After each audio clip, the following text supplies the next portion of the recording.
आज हम बात करने वाले हैं मौसम की दो ऐसी ताकतों के बारे में जो एक दूसरे से बिल्कुल अलग हैं।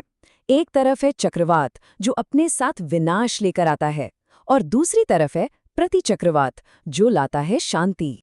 एक तरफ तबाही, दूसरी तरफ एकदम सुकून।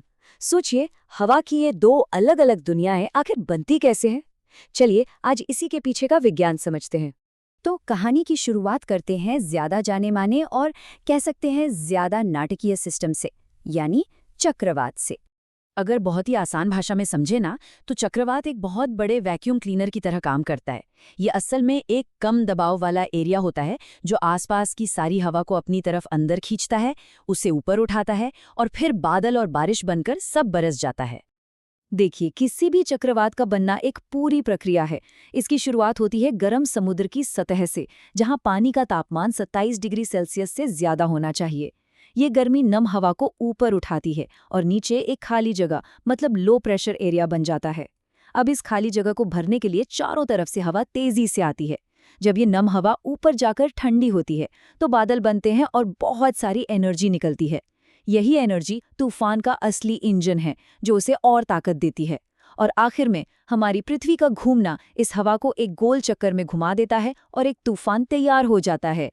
तो एक खतरनाक चक्रवात बनाने की एक पक्की रेसिपी है। इसके लिए चाहिए गर्म समंदर, हवा में ढेर सारी नमी, घुमाव देने के लिए धरती की शक्ति यानी कोरियोलिस फोर्स, और एक ऐसा माहौल जहां हवा सीधी ऊपर उठे।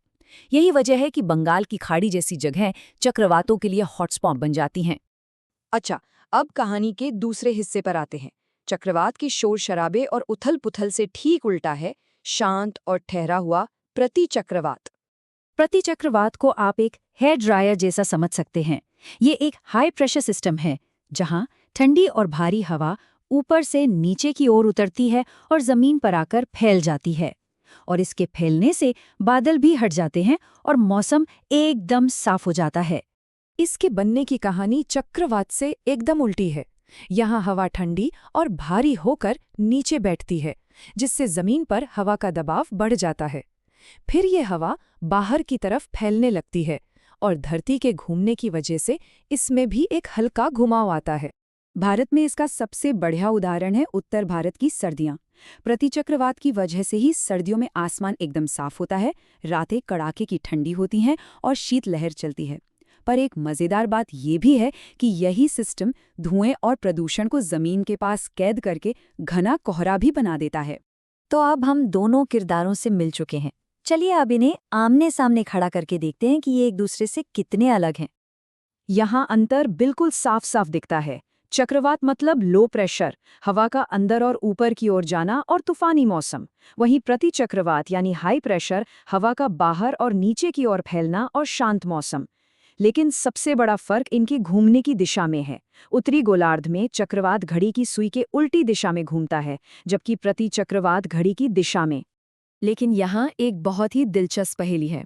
अगर ये दोनों सिस्टम इतने ताकतवर हैं, तो दुनिया में एक ऐसी जगह क्यों है जहां ये दोनों ही नहीं बन सकते?